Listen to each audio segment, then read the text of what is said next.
Mayor, I think we left off with this before I kind of wrap things up the last time we were here. So let me just explain this. So what money does, we were talking about exchange, and I was talking about the idea that, I believe it was you, Oleg, right? That if I had a salmon and you were going to fix my teeth, that worked great as long as you need a salmon and I need my teeth fixed. But if it doesn't, if I don't need those teeth fixed, then we've got a problem, okay? So money becomes the middleman in this commodity for commodity exchange because you can turn money into anything you want. And that's one of the things we do is we look at money and we don't see paper and green ink and stuff like that. We see other things, okay, that we need or want. So I know money for you might be a set of tools, okay? Money for Yanni may be cheeseburger, I don't know. So whatever. Okay, next slide, please. Thank you. There you go. All right, now you guys know what specialization is because a lot of vocational programs are kind of teaching you about this. You know, what's specialization? Certain specialties that people can be trained in. It's like trades. Okay, so are you in a career program? Yes. And what are you in? Administrative medical assistant. Okay, administrative medical assistant, which I know hardly anything about. We do the nurse's paperwork. Okay, very well. Okay. Now, by the way, what is your name? Aubrey. Aubrey? Yeah. Okay, so Aubrey, what does that entail? Doing paperwork? We have to be specialized in certain computer programs Okay. as well as terminology. Okay. Now, does the nurse or the doctor ever say, "Hey, Aubrey, we got a couple extra patients that walked in. Could you go do a checkup on the person in room 3?" Have you ever been asked for that? Take when you could have to. You could? We could. Are you trained to take diagnose? And, No. Oh, okay. But we can take vitals. Okay. Oh, you can. Okay. So, well, anyways, the paperwork specialization. So you're doing what the doctors and nurses used to do, right? Okay. And evidently, they're still getting some work out of you. So that's mostly a cost-cutting measure, though, I would suggest. So, anyways, when you get excess materials, okay, that means you have stuff to spend, which means you don't have to be good at everything, all right? You can just be good at this, your little niche, and then hire somebody to do the things you can't do. So, believe it or not, I don't make my own clothes, okay? That's not my specialty, but I make money so I can buy clothes, all right? So we all do this to a certain degree. Now, did any of you, I mean, think back a couple of generations, did any of you have parents or grandparents that lived on farms? Okay, Yes. so what did they raise in their farm? They were sharecroppers, worked in cotton fields. Okay, so they picked cotton. Did they grow any of their own food? Oh, yeah. Okay. How about their clothes? Did they make their clothes or did they buy it? I'm fairly sure they probably did. Yeah. Okay, so they're not, evidently they weren't making enough money off the cotton to have excess. So they had to make it up by being kind of multi-dimensional, all right?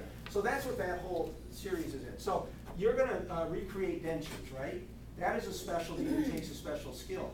The fact that our society can allow you to do that means it's due to the fact that we have excess, okay? So we don't have to use you in the garden or in the fields because we've got other people that'll do that, all right? So is that a good or a bad thing, specialization? It's like good. Okay, why would you say good?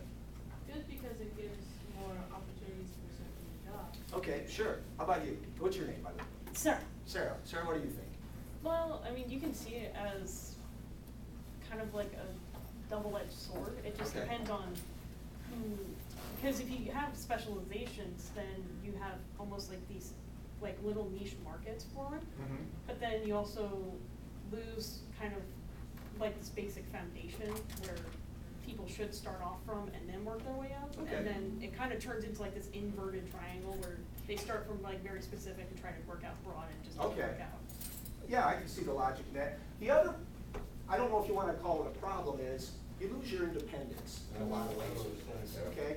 If the farmer doesn't bring food to the grocery store, I've got a problem, okay? And you can think about this in all kinds of ways. If I break my tooth out and I want to fix it myself, I'd really have a problem, okay? So, anyways. Looking at it another way, you lose your ability to survive by yourself. Yes, okay. Absolutely. You know those survivor shows, those Oh, yeah. reality shows? You know, it's all about, hey, they can skin an animal, they can trap an animal, they can turn the skin into a hat, whatever. So I guess this is just kind of reiteration of what I just said. Money supports specialization or excess supports specialization. So go ahead, next one, please. And the other thing is, now, one of the pros of specialization is you get really good at doing one thing, okay? Which means you can do it faster, more economical, which means there's more excess, which means there's more trade, okay? You know, Henry Ford, he did not invent the automobile, nor did he invent the assembly line, but what he did is he put the two together, okay? However, he started to make a lot more cars, but the workers kept quitting. Why? Work conditions. What do you mean by that? Long hours, low pay. Okay. uh, And there was one other thing. Safety and health. Well, safety wasn't a huge, there were problems with safety, but that's not. They were specialized. Okay, so what's the problem with that? Well, when you have only certain amount of people that are specialized in a task, they have, how would you say it, Leverage. they have leverage, yeah, Yeah. they have market, they have, So it creates power relationships. yeah, impact yeah, power. they have more power. Okay, At the same time, is these people who are specialized, they can be easily replaced by people who have that specialty as well as another specialty. yes. Not So, if you're a doctor. well, If you could doctor, then you'd be obstetrics and then like podiatry, and You're not then be an like, mechanic. hey, you know, we got two of them. well, if you're specialized, that can be a problem. Okay, yeah, a doctor might be an exception to that, but, Or about a mechanic or any Right. high specialty yeah. field, you're not gonna just become a mechanic in 1 week or No, 2 you're not. days. And of course, the more experience you have, the more skill level you have. Yes. But one of the things, you know, you're talking about finance. What a business owner wants to do is make money. And if they can save costs on employment, then they will do it. So if they can automate what you're doing, they're gonna do it. Now, we haven't figured out somebody to do, well, actually, in your program, you're dentist, right? Yeah, we got. Aren't there machines now where you? Dentistry's new, yeah. So it's sort of like the CNA program, instead of making a metal part, you make a CAD bridge or machine, something like right. that. So what is your response to that? Does that worry you at all? Doesn't worry me, no, not at all. Okay, Generally, where I plan on living and being is in the outlying areas where a lot of the small 1, 2 people labs. Okay. That don't need the Okay. cost of a high turnover for the sure. patients. Okay, so there'll still be opportunities out there. And it's Okay. not something like a person from the street's gonna come in and push the button and a product Oh, no, is no, no. made. Still have to know it's still, anatomy you still and have to be knowledgeable morphology. in the field. But they are cutting down on the human workforce, though, and to a degree, okay? Yeah, but denturists have only been able to do what you're doing for the last 10 or 15 years, haven't they? Because they were That's been always longer done than by that. a We're dental dentist. lab techs. Okay. Denturist is basically just a skilled impression taker, in my book, and we're more specialized. Okay. We do more. Well, no, an assistant would be taking impressions to build, They do. to make a, Some will. Okay. you know, a Yeah, but registration dentures have been from- around ever since Washington. Yeah. Well, doctors- George Washington. Yeah, Yeah. yeah, these two teeth are fake, and I knocked them out when I was 11 years old. I ran into a clothesline pole, and so, and I'm 50. What's 55 minus 11? You guys are gonna have 44? 44. So they've been around for at least 44 years. Okay, although they have gotten better. I've broken off 2 of these. One eating a pizza, and the other one doing something stupid. So, anyways, what caused most of these people to leave was low pay, long hours, like you said, and the other thing was boredom. It is. It's an assembly Say line. repetition would probably. Yeah, Because you're I mean, building that's the all you same do. thing. 7 days a week or 6 days a week, you throw a wheel onto an axle, and then it moves on to the next guy to put the bolts on. Well, that's not too stimulating. So what Ford did, you don't need to know this, but what Ford did to keep these people there is he paid them more money, right? He went from like $2.40 a day to $5 a day. So that kept them in there. But anyways, so efficiency is good, but what we're finding is it's starting to haunt us because efficiency also, you go from humans, then you go to machines. And a lot of stuff is getting mechanized now. So, okay, yes, sir. Well, I was just gonna say, I personally worked in assembly line building tractor trailers. Okay. And I really don't see boredom being a huge motivating factor because you're much, much too busy. Okay. To ever become bored. All right. Imagine standing on one foot, twisting sideways while you're holding a part, trying to hang it on something, put bolts in. Well, You don't have time to be bored. okay, trust well, me. evidently they may have, you know, this is slower assembly lines and stuff like that, so, but, yeah, your point taken. So, you know, and of course, work is what you make of it, you know, anything can be Yeah. boring, so. Okay, next slide. Okay, and then the other thing is Oh, this. man.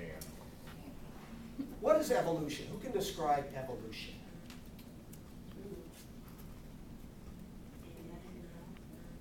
Okay, genetic advancement, so give me an example. Yeah, I would agree, genetic example. Hi, Jen, let's see. You can pass it, yeah, I think. Yeah. Adapting to your to your surroundings. Okay. Now, it's not the individual, it's the species that does that. Everybody Correct. understands that. Okay, so for example, one of the models I use is a zebra, okay? How come we don't, you know, zebras are nice, big horses. Are they horses? Are they considered horses? Yeah. Kind of. I Alright. won't say what they're considered, Anyways. but Uh, Anyways, how come we don't ride them or have them pull a plow? They're wild. Okay, why are they wild?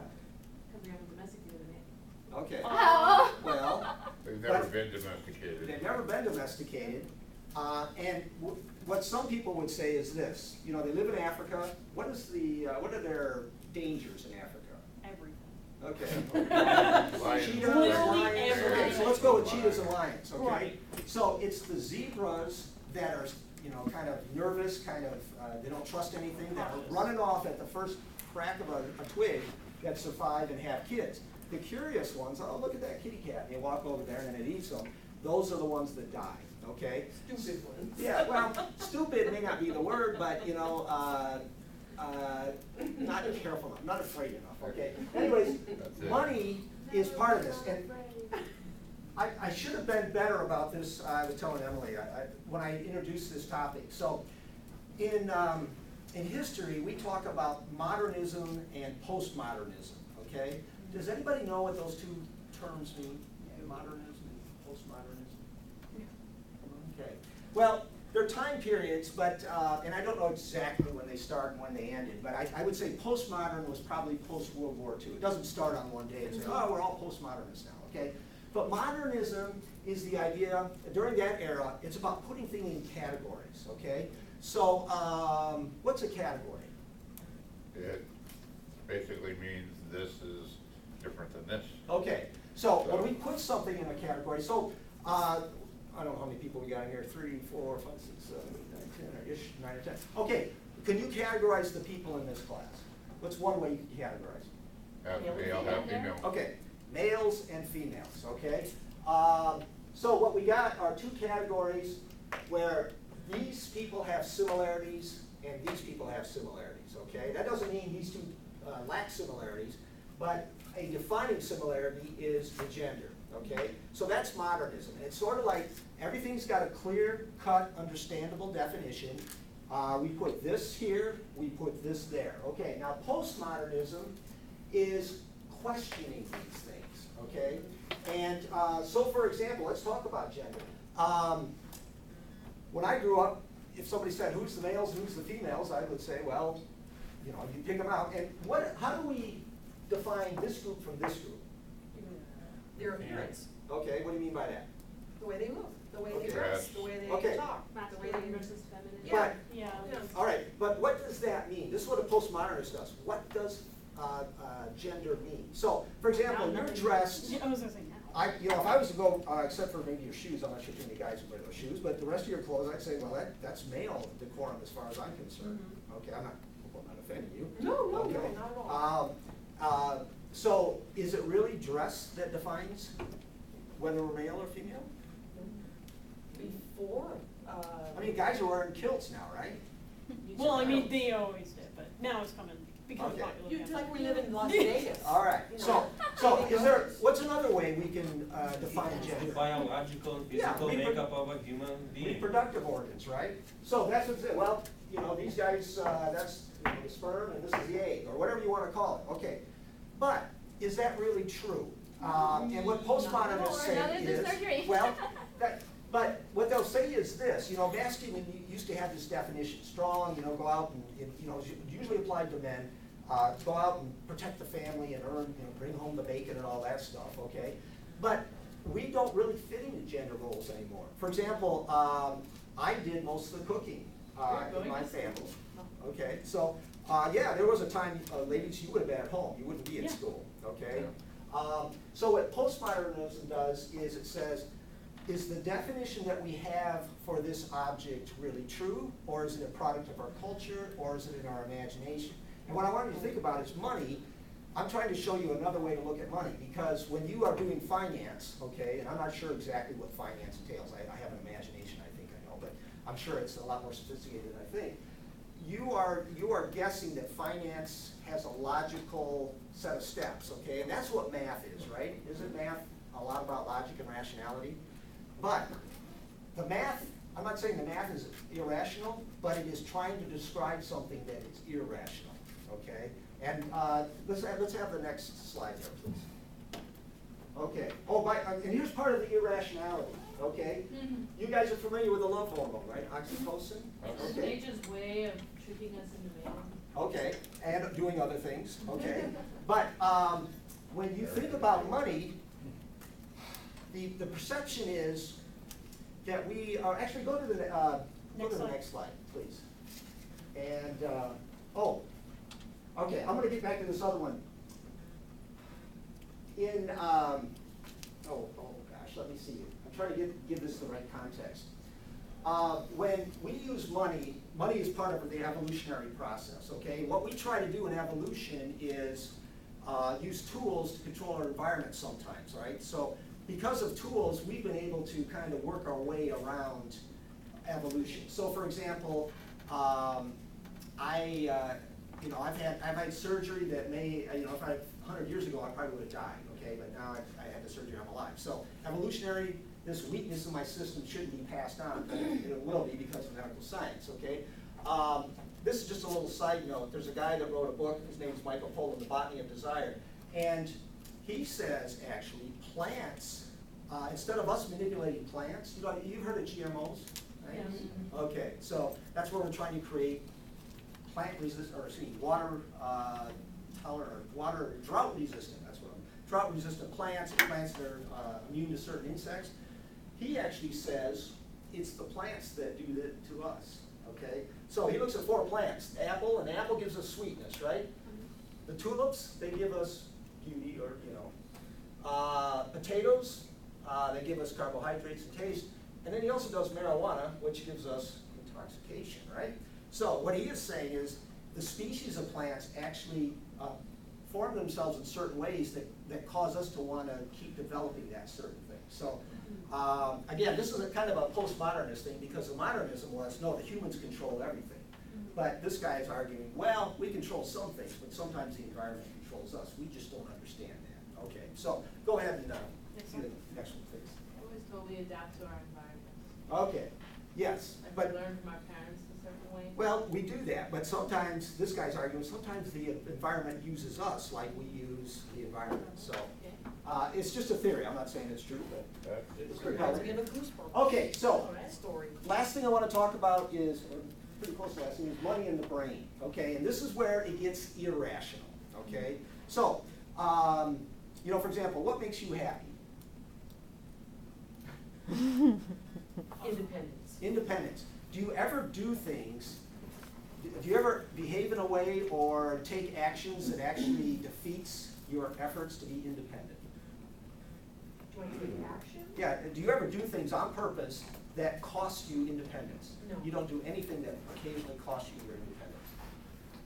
I don't drink Okay. and drive. Go to the grocery store. Well, but isn't that taking away from your independence? What, drinking and driving? Yeah.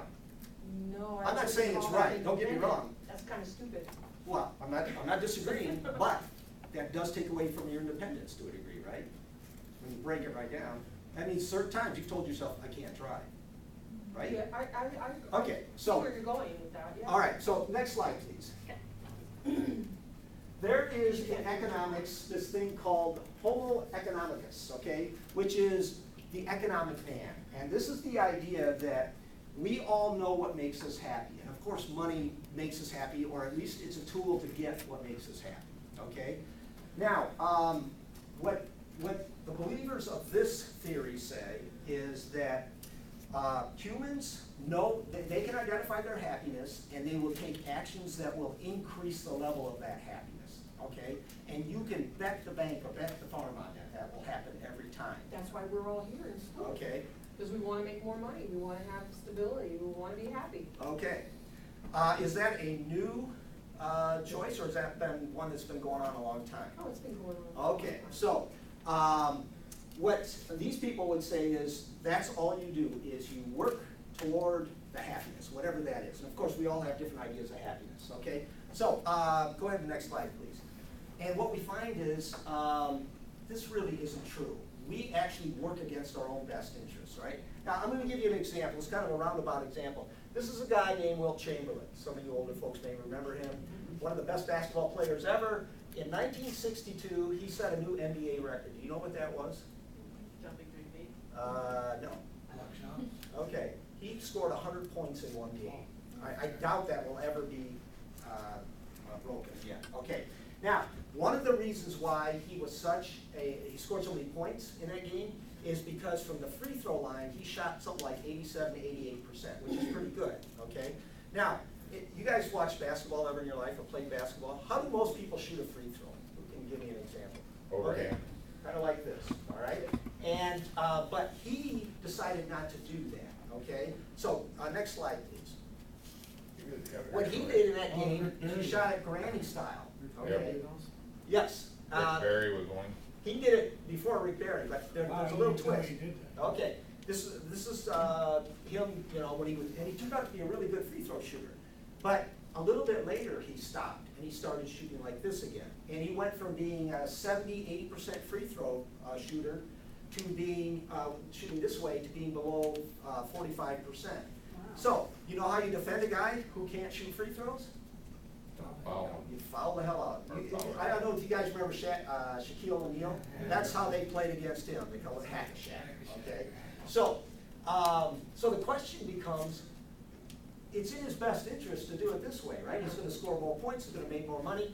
This guy got so good at it, one season, he only missed 6 or 7 free throws for the whole year. That's how good he was. He was like a 97.357, whatever, free throw, which is amazing, okay? Yeah, but he So- wasn't a nice guy. Rationally, you would say, hey, Will, go back to this. So why does after a while, he just goes back to the old way, he never changed. Did they make fun of him for shooting that way? Why? Because that's how a little kid would.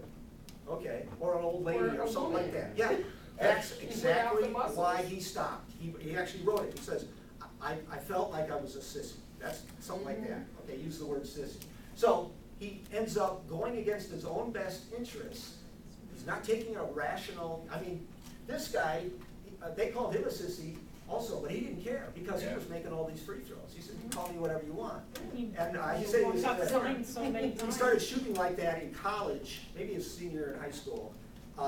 And somebody was yelling at, calling him a sissy, and the guy sitting next to the guy that was taunting him said, what are you yelling at him for? He's making all the free throws. So, you know, you can't really, It's like, he's winning, why are you? you can't criticize the guy when Like- they're successful, Right. okay? So in economics, we do the same thing, okay? So again, you guys are looking at a rational way to explain the irrational. And sometimes it works, and sometimes it doesn't, especially when you try to predict the future. So how about the next slide there, please? Okay, so this is called neuroeconomics, which I'll talk about in a minute, but this really comes into play after the crash of 2008. Now, in a general sense, do you understand what happened in 2008? Not really. Not really? They did not explain that well. Okay. It's not that easy to understand. I'm not sure I understand all of it, but I can give you a real quick. Well, they were loaning money to people who couldn't pay it back, who were Yes. not Yes. able to pay So what they basically, agreed to. George Bush comes along, and other presidents before him had the same idea that everybody should have a house. And I think that's a great idea, you know, Oh, a place okay. to stay, and it's an investment in the future and stuff like that. Good concept. So they build houses. Well, how are you gonna get houses purchased? You gotta have low interest rates. So they do that, all right? So the interest rates start going down, people are buying more houses, and at one point, they're buying more than they can make. It's a fast, so same thing is going on in King County right now. I just heard today, the average house in Seattle is over $600,000. Crazy. And I was just down in Scotts Valley, California, and I was staying with my cousin. They have a 3-bedroom ranch-style house, maybe a half an acre of land. It's worth over $1 million, okay? Jeez. So, anyways, and there are people, I guess we'll call them middlemen, that if you want to buy a house, they come, you go see them, like a realtor or a financier or a broker. What they do is they set it up so you can borrow this money, and they get a transaction fee. And what these guys doing is, after a while, there's only so many people that can afford house X, okay? So then you got a house for $100,000, and then you got this person that maybe income, they're only gonna qualify for $50,000. But, so they can't buy this $100,000 house, which means this guy doesn't get his transaction fee. So what does he do? He convinces these guys that they really can't afford this. So they start making out bad loans, okay? And so you got all these people, and basically what they said is, okay, the interest rate's at 3 or 4% now, but you can have a variable rate, which means it changes over time, and then in 3 or 4 years, you have to cash it in for whatever the rate is and make it a stable rate. Well, so they borrow at 3%, and then the rates go up to 5, 6%, and they can't even make the interest payments anymore. So, and then to top it off, so these guys are getting tons of bad loans, there are other people over here who are betting that these loans will fail, okay? So it's just a house of cards. I mean, it's more complex than that, but that's basically what happens. And finally, it all just comes crashing down, all right? Now, there's nothing rational about that, all right? It is completely irrational. If I give you a loan and I'm not sure about your credit record, that is irrational because I could lose my investment. Plus, you say, well, you get the house back. Well, when the prices start crashing, did anybody know somebody whose house was underwater for a few years because they bought it at such and such a period? Maybe they bought it My in niece lost it. 2007, and then She bought high, and then the market crashed, and I'm not faulting her, but she did something irrational, part of that process. Okay, so next slide, please. You look at the dream. Okay, so it's in 2008, these people have been around, neuroeconomics folks, but now they start getting some street cred, because in the past, you'd have people like, the heads of heads of corporations, or the FDC, or something like that, FDIC, or all these kind of people, they would say, nah, the numbers will tell us everything we need to know. But they failed to predict 2008, and so these guys come along and they say, well, you know what? That means there's something else that you need to look at as far as evidence. Now, these people do not say that rationality goes out the window with money, but you need to consider that when you are making investments. That, okay, even think about yourself. You need to ask yourself, so why am I making this investment? Is it a safe investment? Do I have the right information? Am I giving certain information more weight than it should deserve? For example, is this information making the oxytocin in your head go crazy? And then you think, okay. So you got to kind of check yourself and have and it's always good to get other people to say, okay, what do you think? Now, you guys know who Elon Musk is? No? Okay, who said yes? Who knows Elon Musk? Who's Elon Musk? Is he a financier? Well, he's actually more than that. I mean, you guys have heard of Tesla? Yes. Okay, so he's the developer of Tesla. He's also gotten into the rocket ship business, okay? Now, he made money on PayPal. He made $1.5 billion on PayPal, okay, he and his partners. And so he takes his money and decides, I'm gonna build a car, and I'm gonna build rocket ships. And all of his friends came up to him and they thought, okay, the car is cool. The rocket ships, that's really expensive, and the chances of you succeeding on that are pretty slim. He had all kinds of information that said this is irrational, but he did it anyways. And he almost failed, but on his 4th attempt to create a rocket that wouldn't blow up, it worked, and then he got a big multi-billion-dollar contract from NASA. So even rationality doesn't work sometimes. And that's what makes finance and working with money so difficult, because it's hard to predict the future, you don't know what the conditions are, blah, blah, blah, you know. So, okay, next one, please. But when neuroeconomics say money is a tool, we learn about this tool when we're young, Okay, so, I mean, think about it, how young or how old were you when you first learned about how money works and what money is? You remember? Very young. 5 or 6. Yeah, I'm saying, I used to get You- probably allowance. Well, you preschool go or to like something like that. you go to like the ice cream man and you get, So you my, give them money and, to get money. yep, yeah, my first perception was, going to the store and buying Tootsie Rolls Yep. and comic books, and my folks would give me a quarter and I could buy 1 comic book and 5 Tootsie Rolls, and I was in heaven. Okay, anyways, the only way that tools, become implanted in us is if it gives us an emotional charge in some way, either excitement or horror or whatever. But once it's implanted in us, then it kind of stays with us, and that's what money does. So, you know, you got this guy figures out what a screwdriver does, and if it gives you emotions, then you find out, you know, for a screwdriver, you end up completing a project, you think, that was great, I feel pretty good about myself, okay? Then the screwdriver, because it was part of the equation to get this done, becomes part of your toolkit for life, and that's what money is, okay? But again, money is useful, it also can be dangerous, it's rational, but it also can be, the way people use it can be irrational. So, so I'm not trying to denigrate Emily over here with, you know, with numbers, because I know numbers, I teach a history science class, numbers are the language of nature, okay, and it's very, very important. But to assume that you can transfer the rationality of numbers to human beings is maybe overdoing it, in my opinion. So, okay, let's see what the last slide is. I don't know if I got much. And that's it. Oh my gosh, I'm done. So, do you guys, I know I kind of flew through this. Do you guys have any questions? Any of this? I did, but I forgot it. Well, I wanted to make a comment about the middleman, the brokers. Yeah. Laws were passed and they were the sharks. Mhm. They were the ones that were approaching people and using any tactic possible to get them to sign. Oh, yeah. you know. I mean, these guys were really aggressive. They were horrible. Absolutely. They really were. And, I ran into a few of them that, Now, I bought a house before that, and I was offered a variable rate, but my dad was always pretty conservative with money, and I was like, okay, what would Clancy say? That was my dad. He'd say, go for the safe bet. So I just said, I don't want to redo this in 3 or 4 years. And, you know, it could have been, you know, if the economy had turned out differently, it would have been a bad decision. But the way the economy, and I had no idea there was going to be a crash in 2008, but I just thought, man.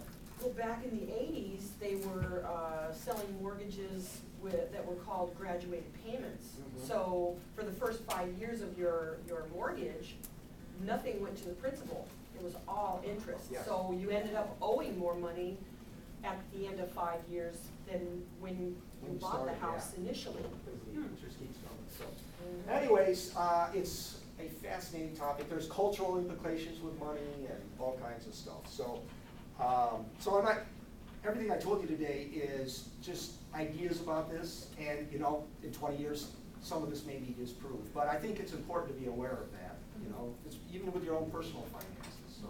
Do they teach this in high school? nope, Should. they don't teach any of this in high school. Let me tell you what laws there are. They don't tell you how to balance a checkbook, they don't tell you how That's taxes what work, they they should don't, teach you. they don't tell you how to do that anymore. They Well, barely- I got out of high they school should only 3 learn- years ago, trust me, they don't teach Oh, that. I feel They so should have a old. life skills class. That would be- They do. I know, I should say, They some don't. schools do, but not Well, all. They should I have mean, mental health class. too. Most of the They time, teach you- most of the time you'll get them in like the Midwest or like the East Coast, but you don't get them. Yeah, yeah, yeah. Do they, They don't get do them. they teach you income tax at all? Nope. No? They They don't don't teach teach you. you, Wow. they don't teach you taxes in general, they don't teach you. That's it. No life skills.